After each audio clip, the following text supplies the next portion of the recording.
Okay, here we are back again with more Dragon Age Origins. And as I said before, probably gonna go ahead and try to go through the codex that we received so far. I'm not gonna worry about the controls because that's just basically your tutorial messages. And my cat has decided to join us. Say hello, everybody. But we do have quite a bit of codex entries already. A few characters and some, about creatures, characters, magic and religion, culture and history. We will eventually get to some. There will eventually be some codex entries that are, relevant or have relevant information to specific quests that we're doing. And when I receive those, I'll probably go through those as I receive them, but otherwise we'll probably save most of the codex entries for an episode like this, where we can just go through them. So, people who are interested in it, can watch this, and if not, you can always just skip this one and go to, the next gameplay episode. Hopefully you'll be able to get through all of them in one episode. I think I probably should be able to in about a half an hour. There's not a ton yet, and because we are still pretty early in the game, so periodically I'll just do like one episode of Codex. So yeah, we'll go ahead and start. Here's our Codex entry on Archdemons, and of course these are all in universe, so this is just sort of the information that is known in the world of Dragon Age, not necessarily what is actually true about these creatures and events and people. So in darkness eternal they searched for those who had goaded them on, until at last they found their prize, their god, their betrayer, the sleeping dragon Dumont. Their taint twisted even the false god, and the whisperer awoke at last in pain and horror, and led them to wreak havoc upon all the nations of the world, the first blight. That is from Threnodies 8 verse 7. The false dragon gods of the Tevinter Imperium lie buried deep within the earth, where they have been imprisoned since the Maker cast them down. No one knows what it is that drives the Darkspawn in their relentless search for the sleeping old gods.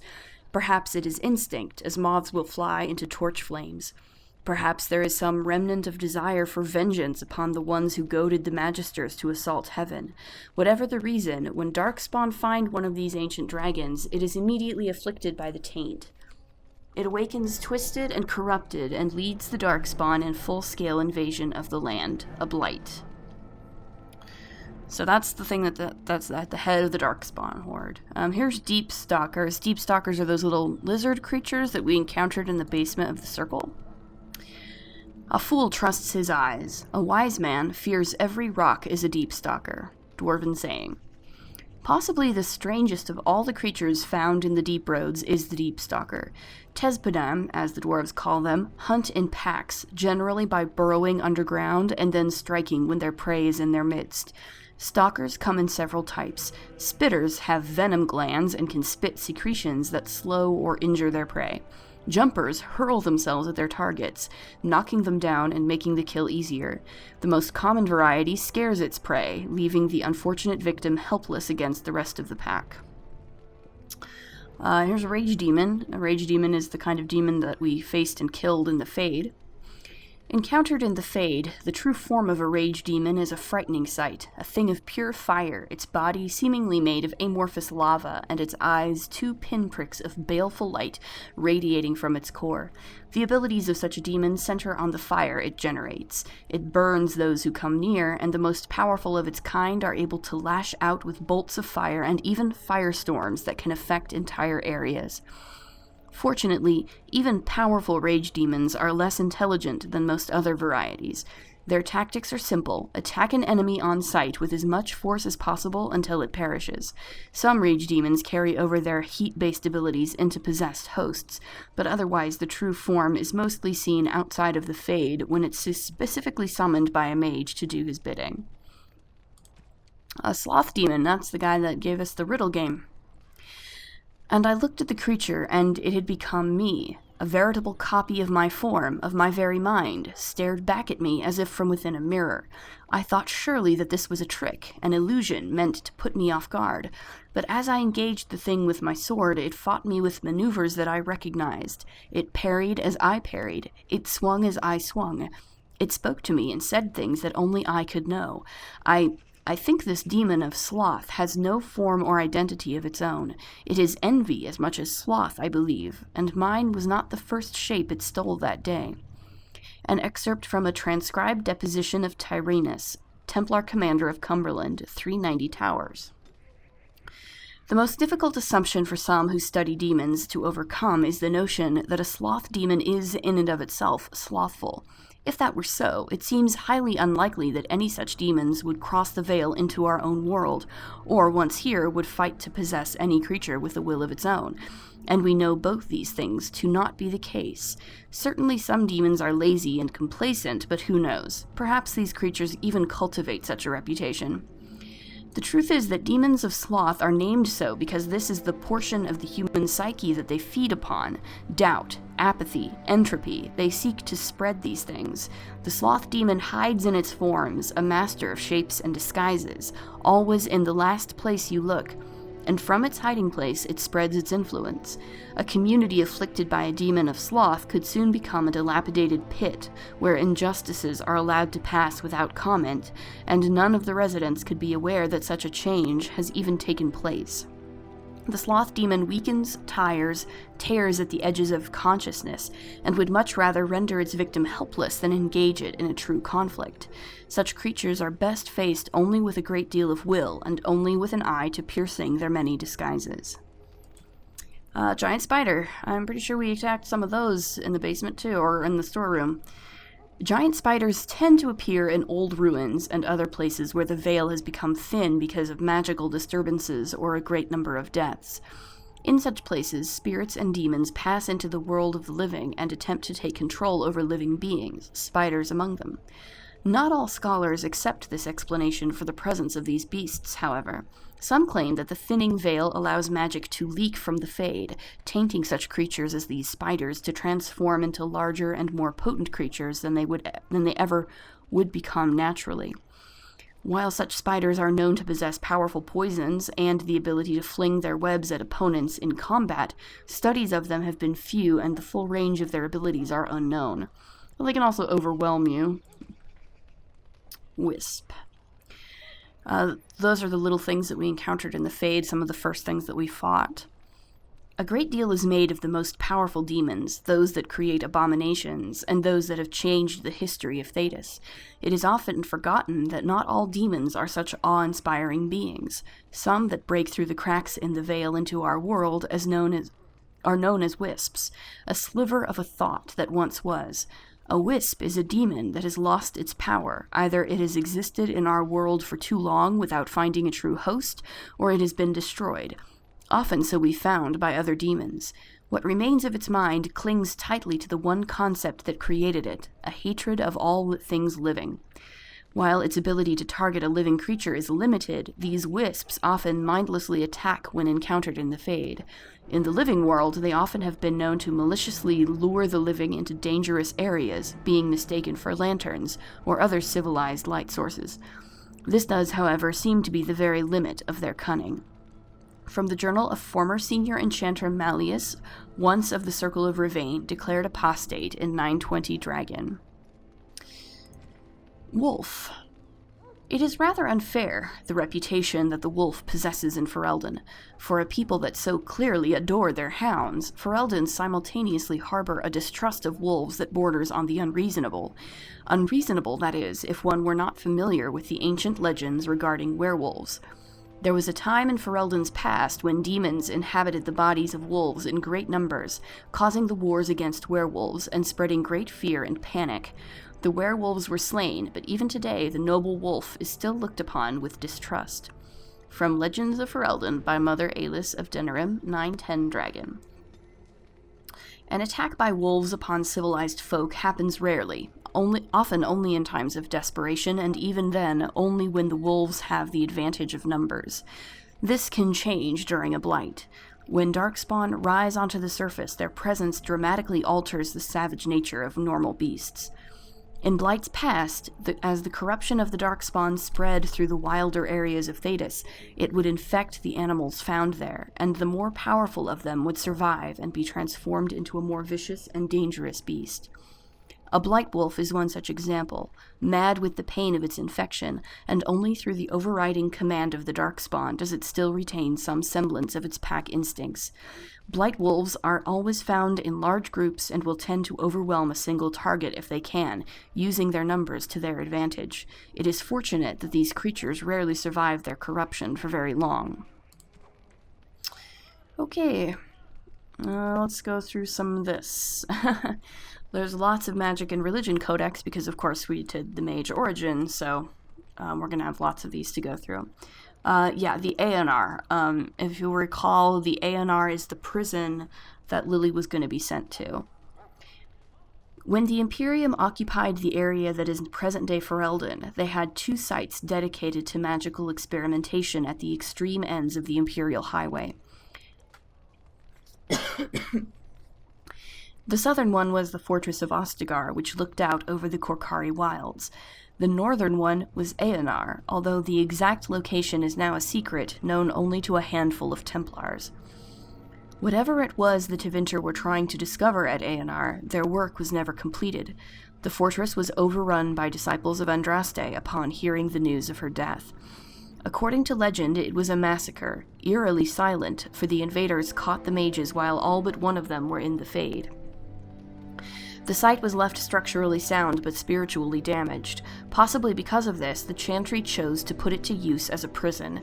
Accused Maleficarum and apostates are held in the confines of Aeonar.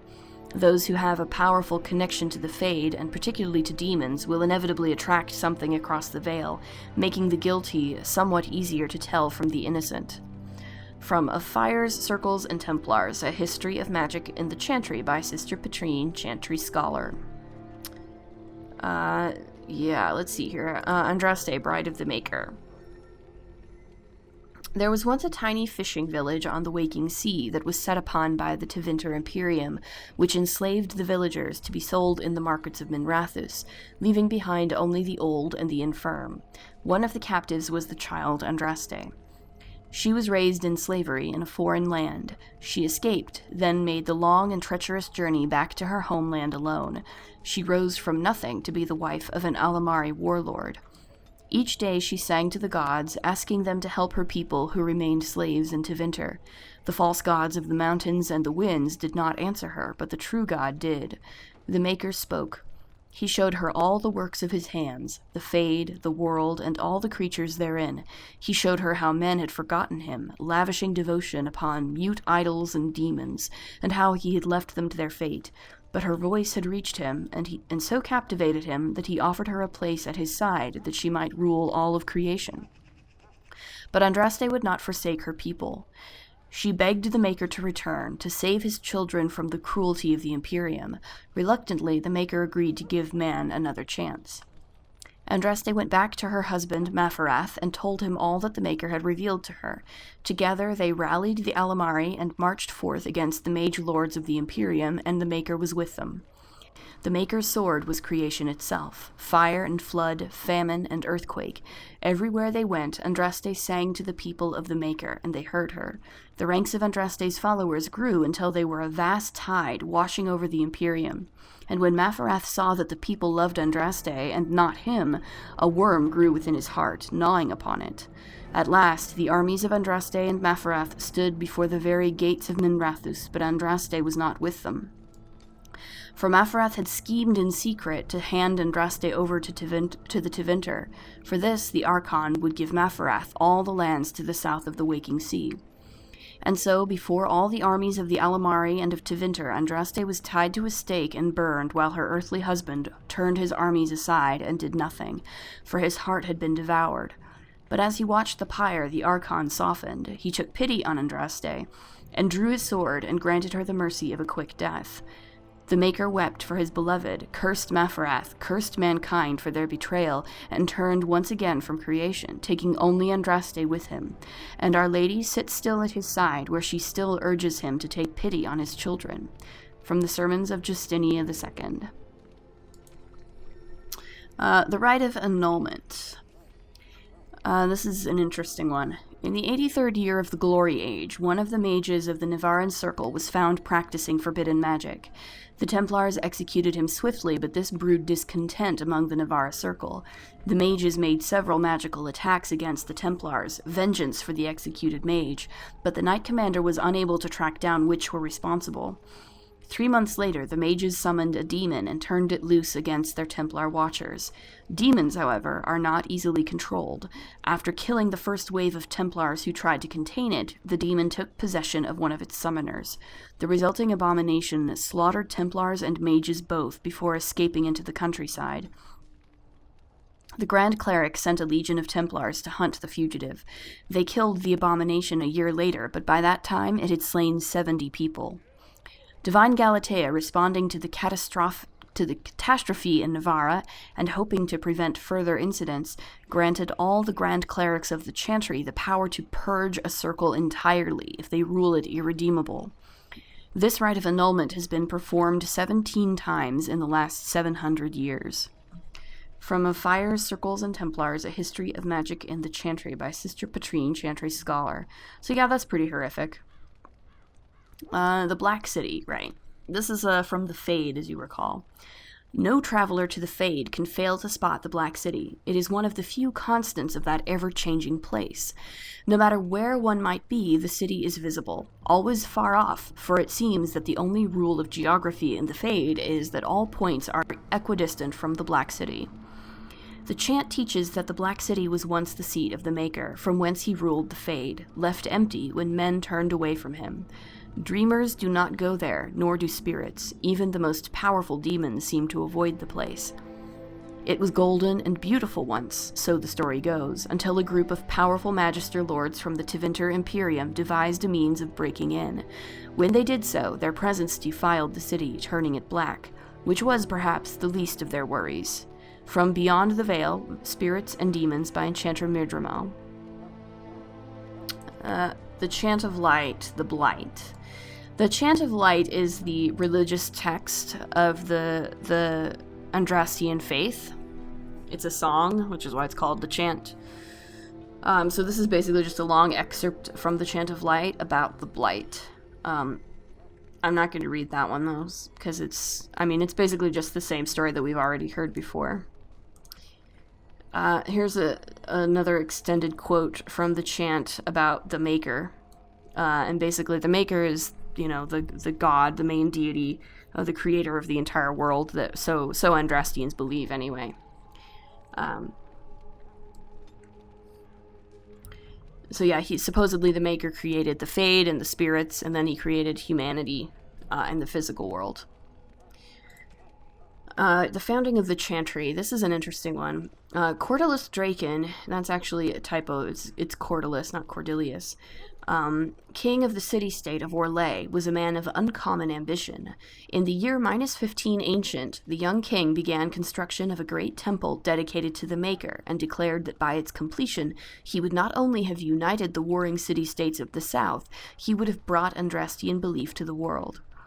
In -3 Ancient, the temple was completed. There, in its heart, Draken knelt before the eternal flame of Andraste and was crowned ruler of the Empire of Orlais. His first act as emperor, to declare the Chantry as the established Andrastian religion of the empire. It took 3 years and several hundred votes before Olessa of Montsimard was elected to lead the new Chantry. Upon her coronation as divine, she took the name Justinia, in honor of the disciple who recorded Andraste's songs. In that moment, the ancient era ended, and the divine age began. From Ferelden, Folklore and History by Sister Petrine, Chantry Scholar. And this is just about the fraternities of enchanters, which we learned about from our friend, the senior enchanter guy in the circle. So yeah, another aspect of circle life is the fraternity. When a mage becomes an enchanter, he may ally himself with the fraternity. These are cliques that cross circle boundaries, mages of common interests and goals who band together to ensure that their voice is heard within the College of Magi in Cumberland. The largest fraternities currently are the Loyalists, who advocate loyalty and obedience to the Chantry, the Equitarians, who advocate temperance and follow a distinct code of conduct which they believe all mages should hold themselves to, The Libertarians, a growing fraternity, publicly maintaining greater power for the circles, but secretly advocating a complete split from the Chantry, a dangerous opinion, naturally. The Isolationists, a small group that advocates withdrawing to remote territories in order to avoid conflicts with the general populace. And the Lucrosians, who maintain that the circle must do what is profitable first and foremost.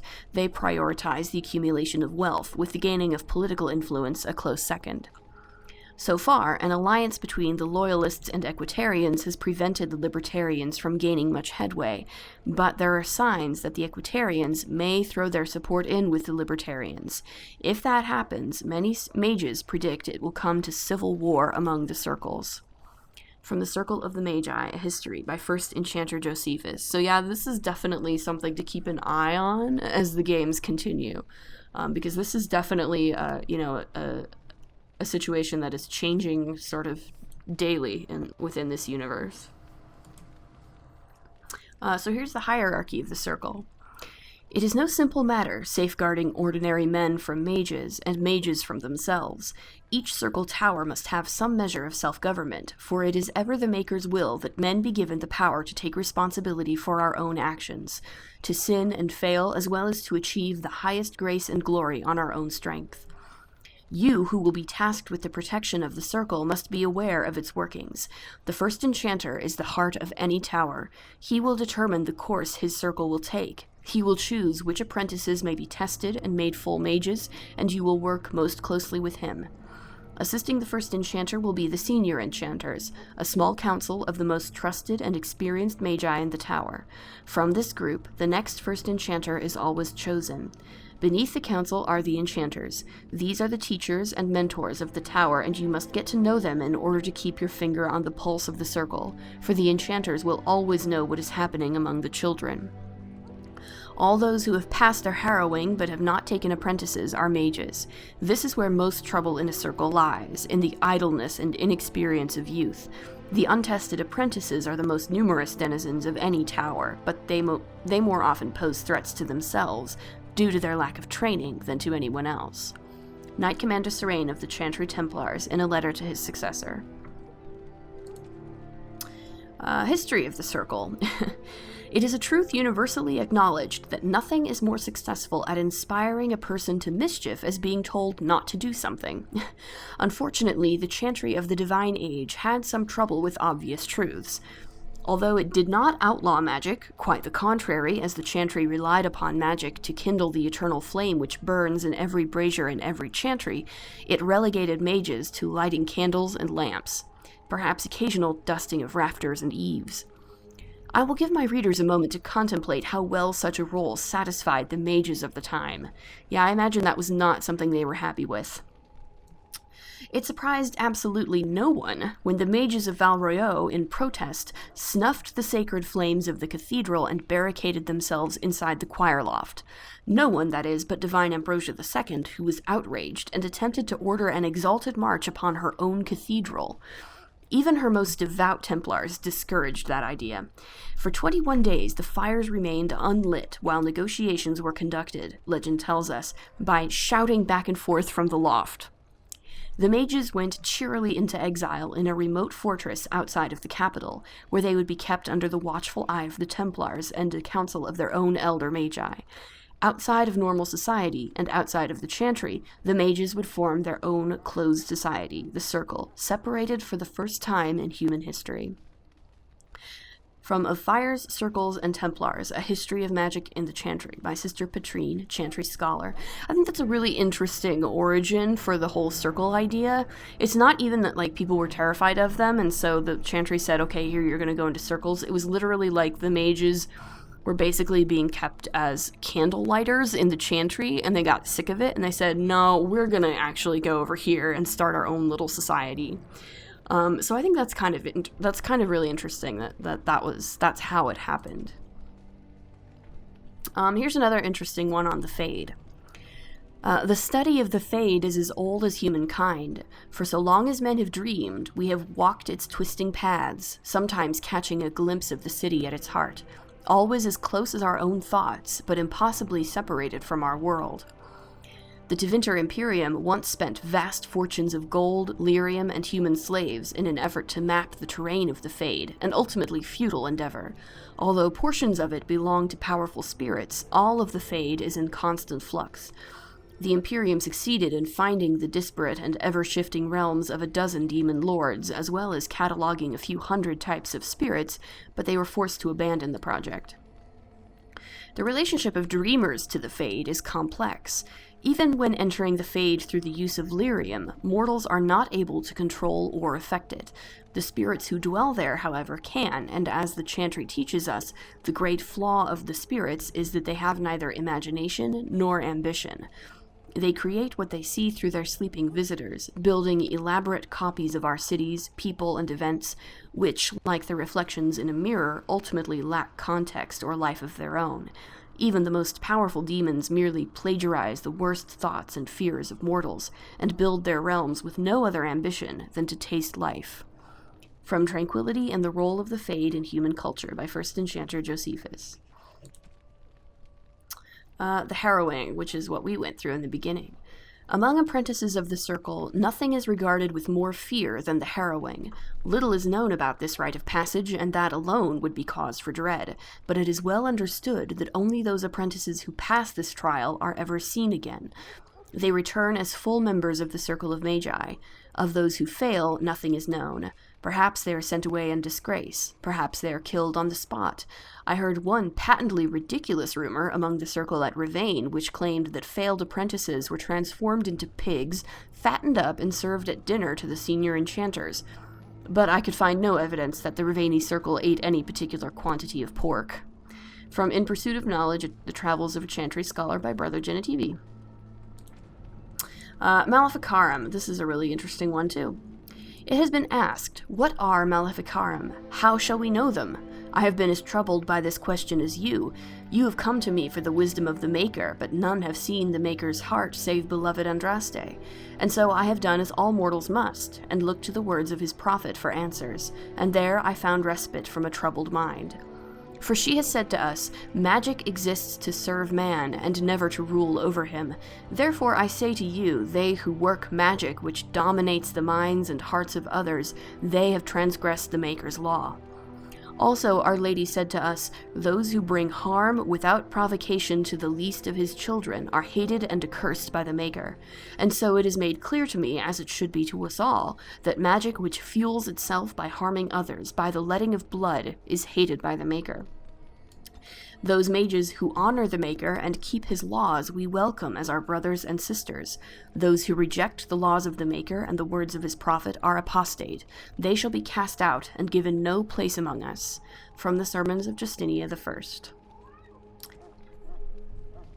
I. Here's one on mana and the use of magic. Mana is that which defines a mage. It is potential that dwells within a person, but does not always manifest itself.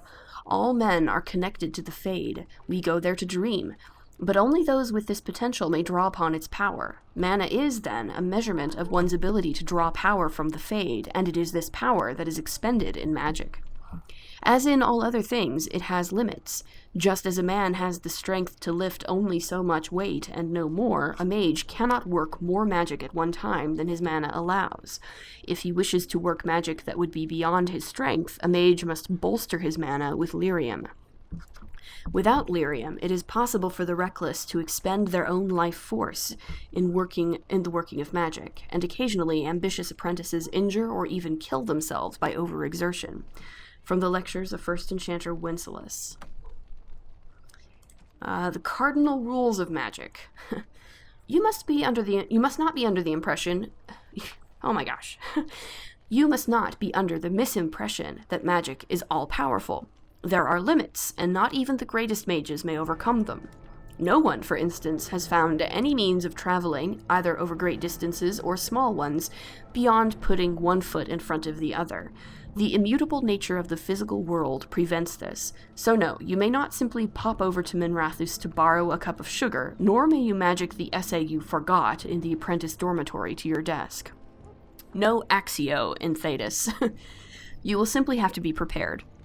Similarly, even when you send your mind into the Fade, your body remains behind. Only once has this barrier been overcome, and reputedly the spell required 2/3 of the lyrium in the Tevinter Imperium, as well as the lifeblood of several hundred slaves. The results were utterly disastrous. Finally, life is finite. A truly great healer may bring someone back from the very precipice of death, when breath and heartbeat have ceased, but the spirit still clings to life. But once the spirit has fled the body, it cannot be recalled. That is no failing of your skills or power, it is simple reality.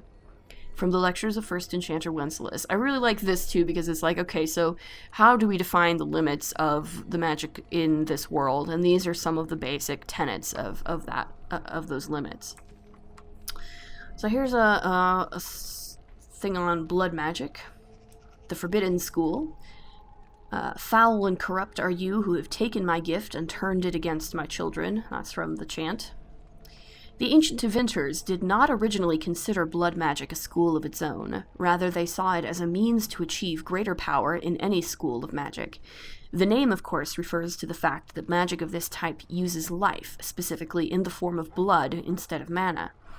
It was common practice at one time for a magister to keep a number of slaves on hand so that should he undertake the working of a spell that was physically beyond his abilities, he could use the blood of his slaves to bolster the casting. Over time, however, the Imperium discovered types of spells that could only be worked by blood. Although lyrium will allow a mage to send his conscious mind into the Fade, blood would allow him to find the sleeping minds of others, view their dreams, and even influence or dominate their thoughts. Just as treacherous, blood magic allows the veil to be opened completely so that demons may physically pass through it into our world. The rise of the Chant of Light and the subsequent fall of the Old Imperium has led to blood magic being all but stamped out, as it should be, for it poses nearly as great a danger to those who would practice it as to the world at large. From the Four Schools, a treatise by First Enchanter Josephus. So here's the one on the Creation School. So basically these are little tidbits about the four main schools of magic, which we saw when we assigned our spell points earlier, which is, of course, creation, entropy, primal, and spirit. So yeah, this is about creation. Opposition in all things. For earth, sky. For winter, summer. For darkness, light. By my will alone is balance sundered, and the world given new life. The school of creation, sometimes called the school of nature, is the second of the schools of matter, the balancing force and complement of entropy. Creation magic manipulates natural forces, transforming what exists and bringing new things into being. Creation requires considerable finesse, more than any other school, and is therefore rarely mastered. Those mages who have made a serious study of creation are the highest in demand, useful in times of peace as well as war. And then here's entropy. The quote from the chant is, "To you, my second-born, I grant this gift. In your heart shall burn an unquenchable flame, all-consuming and never satisfied." The second of the two schools of matter, entropy is the opposing force of creation. For this reason, it is often called the school of negation. Nothing lives without death. Time inevitably brings an end to all things in the material world, and yet in this ending is the seed of a beginning. A river may flood its banks, causing havoc, but bring new life to its floodplain. The fire that burns a forest ushers in new growth, and so it is with entropic magic that we manipulate the forces of erosion, decay, and destruction to create anew. And here's the primal school. The quote is, "Those who oppose thee shall know the wrath of heaven. Field and forest shall burn. The seas shall rise and devour them. The wind shall tear their nations from the face of the earth. Lightning shall rain down from the sky. They shall cry out to their false gods and find silence." Sometimes called the school of power, the primal school is the second of the schools of energy, balanced by spirit, and concerns the most visible and tangible forces of nature itself. This is the magic of war, fire, ice, and lightning, devastation. This is what the vast majority imagines when they hear the word magic. And the spirit school. "And the voice of the Maker shook the Fade, saying, In my image I have wrought my firstborn. You have been given dominion over all that exists. By your will all things are done, yet you do nothing. The realm I have given you is formless, ever-changing." The first of the two schools of energy, spirit, is opposed by the primal school. It is the school of mystery, the ephemeral school. This is the study of the invisible energies which surround us at all times, yet are outside of nature. It is from the Fade itself that this magic draws its power. Students of this school cover everything from direct manipulation of mana and spell energies to the study and summoning of spirits themselves. By its nature an esoteric school, as most others know virtually nothing about the Fade, studies of spirit magic are often misunderstood by the general populace or even confused for blood magic, an unfortunate fate for a most useful branch of study. Beyond the Veil, Spirits and Demons. It is challenging enough for the casual observer to tell the difference between the Fade and the creatures that live within it, let alone between one type of spirit and another. In truth, there is little that distinguishes them, even for the most astute mages. Since spirits are not physical entities and are therefore not restricted to recognizable forms or even having a form at all, one can never tell for certain what is alive and what is merely part of the scenery. Sorry, my cat is scratching at a box. It is therefore advisable for the inexperienced researcher to greet all objects he encounters. Oh, that's smart, sure. Typically, we misuse the term spirit to refer only to the benign, or at least less malevolent creatures of the Fade, but in truth all the denizens of the realm beyond the veil are spirits. As the Chant of Light notes, everything within the Fade is a mimicry of our world. A poor imitation, for the spirits do not remotely understand what they are copying. It is no surprise that much of the Fade appears like a manuscript translated from Tevinter into Orlesian and back again by drunken initiates. In general, spirits are not complex, or rather, they are not complex as we understand such things. Each one seizes upon a single facet of human experience: rage, hunger, compassion, hope, etc. This one idea becomes their identity. We classify as demons those spirits who identify themselves with darker human emotions and ideas. The most common and weakest form of demon one encounters in the Fade is the rage demon. They are much like perpetually boiling kettles, for they exist only to vent hatred, but rarely have an object to hate. Somewhat above these are the hunger demons, who do little but eat, or attempt to eat everything they encounter, including other demons. This is rarely successful. Then there are the sloth demons. These are the first intelligent creatures one typically finds in the Fade. They are dangerous only on those rare occasions that they can be induced to get up and do harm. Desire demons are more clever and far more powerful, using all forms of bribery to induce mortals into their realms: wealth, love, vengeance, whatever lies closest to your heart. The most powerful demons yet encountered are the pride demons, perhaps because they, among all their kind, most resemble men. Which, yeah, okay, that's true. Here's one on the Tranquil. Although apprentices do not know the nature of the harrowing, all of them understand its consequences. They either pass and become full mages, or they are never seen again. Those who fear to undertake this rite of passage, or those who are deemed too weak or unstable, are given the rite of tranquility instead. The actual procedure, like the harrowing, is secret, but the results are just as well known. The rite severs connection to the Fade. The Tranquil, therefore, do not dream. This removes the greatest danger that threatens a weak or unprepared mage, the potential to attract demons across the veil. But this is the least of Tranquility's effects, for the absence of dreams brings with it the end of all magical ability, as well as all emotion. The Tranquil, ironically, resemble sleepwalkers, never entirely awake nor asleep. They are still part of our circle, however, and some might say they are the most critical part. They have incredible powers of concentration, for it is simply impossible to distract a Tranquil mage, and this makes them capable of becoming craftsmen of such skill that they rival even the adeptness of the dwarves. The Formari, the branch of the circle devoted to item enchantment, is made up exclusively of Tranquil, and is the source of all the wealth that sustains our towers.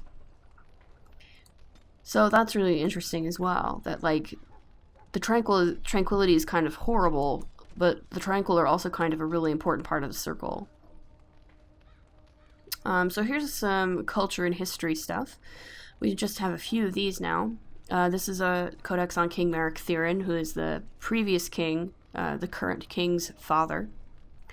It is difficult to separate the man from the myth.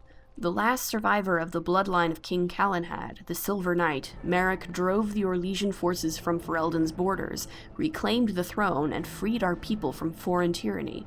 All true, and all larger than life. He was born in hiding near Cathal's crossing to the rebel queen Moira and grew up in the rebel camps, an outlaw in his own country. When the rebel queen died, Merrick inherited her homeless nobles, malcontents, and displaced freeholders, and with the aid of his friend Logain MacTyr, whom we met in the last episode, built them into an army. After the pivotal Battle of River Dane, Merrick took the throne. He married Rowan, daughter of Rendorn Gwerin, Arl of Redcliffe, and began the long, slow process of rebuilding everything Orlais had demolished during 70 years of occupation. So that's interesting. Here's one on Ostagar itself, which is the ruin that we're in right now. Representing the furthest point of encroachment by the ancient Tevinter Imperium into the barbarian lands of the southeast, the fortress of Ostagar was once one of the most important defensive holdings south of the Waking Sea.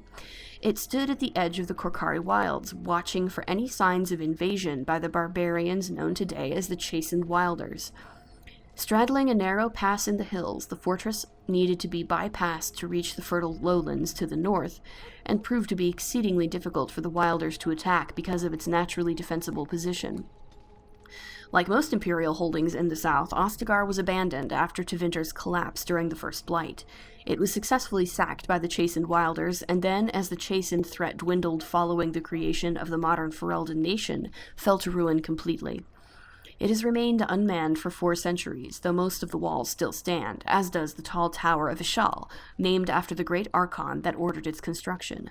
Ostagar remains a testament to the magical power of the Imperium that created it. And a good one on Tevinter Imperium.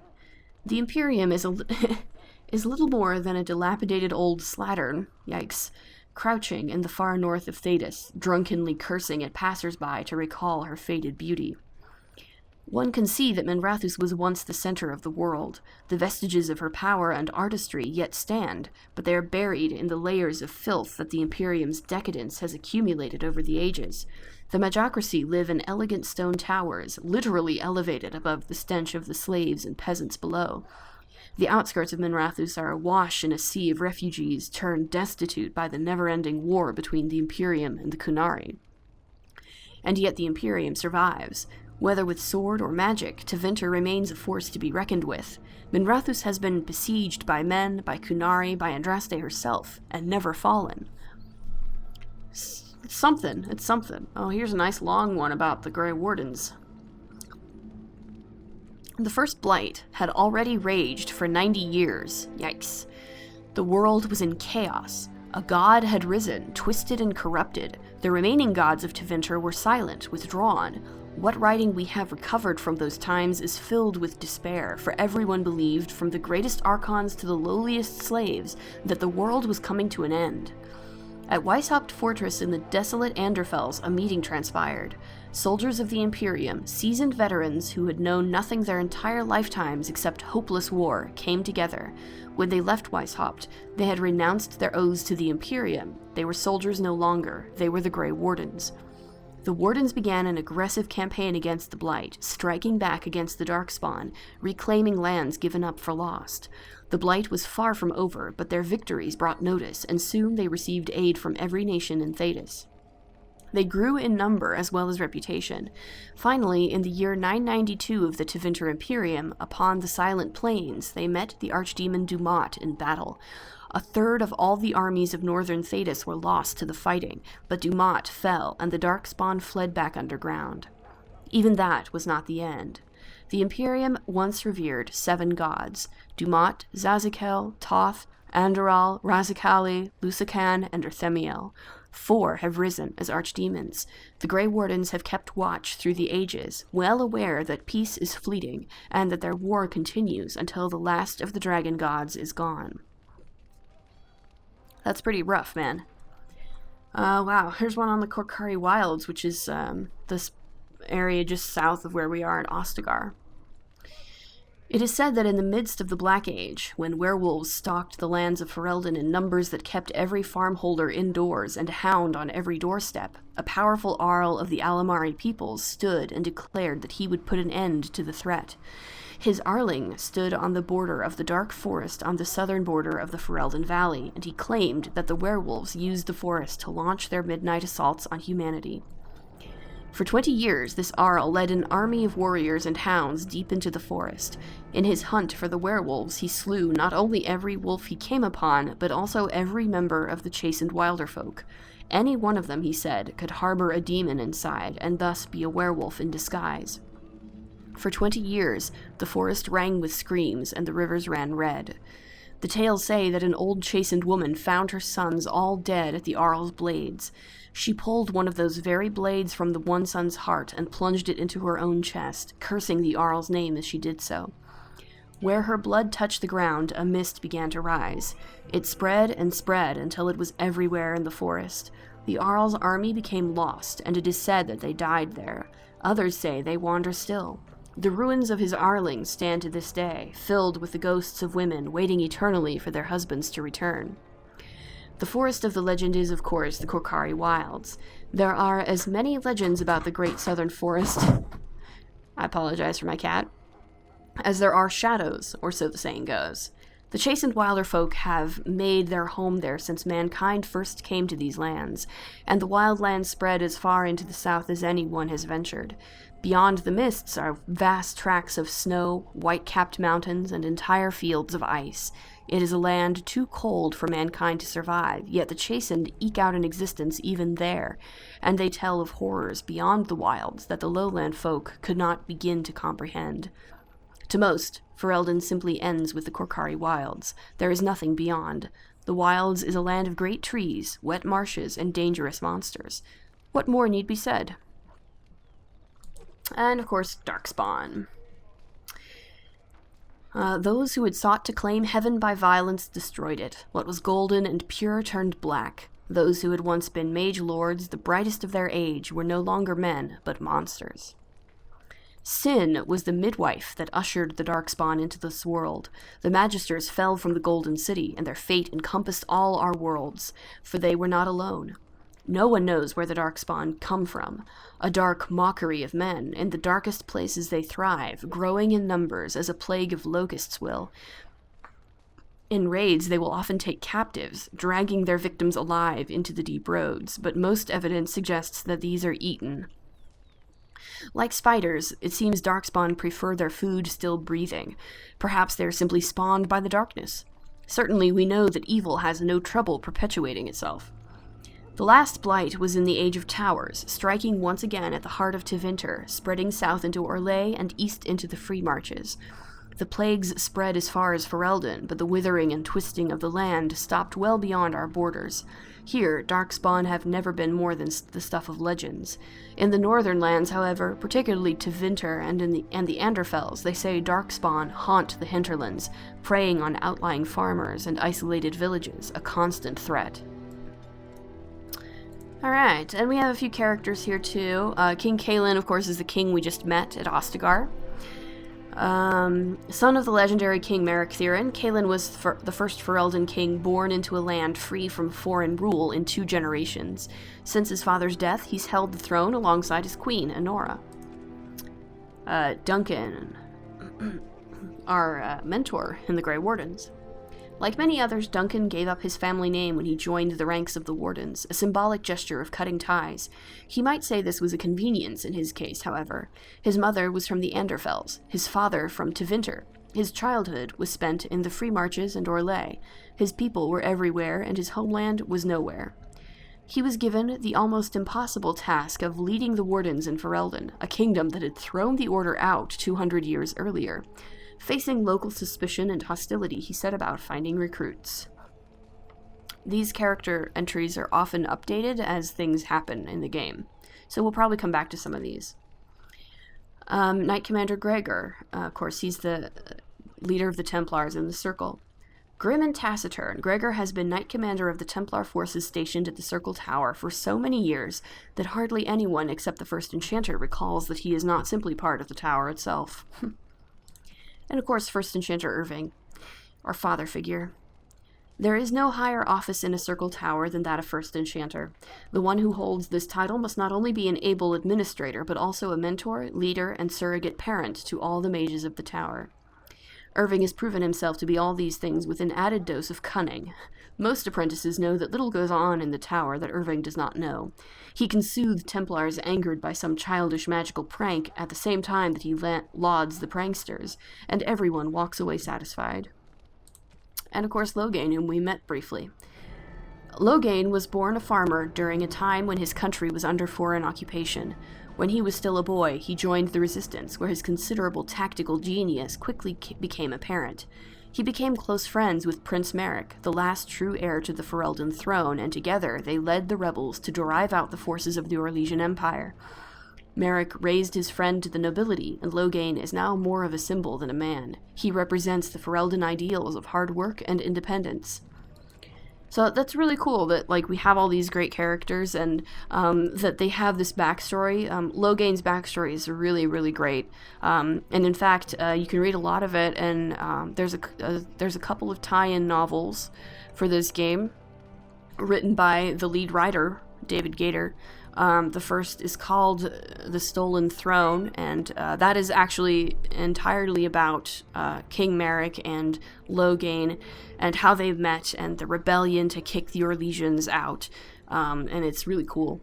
The other is called The Calling, and it's a different story that more involves Merrick and Duncan and a few other people on an expedition into the Deep Roads.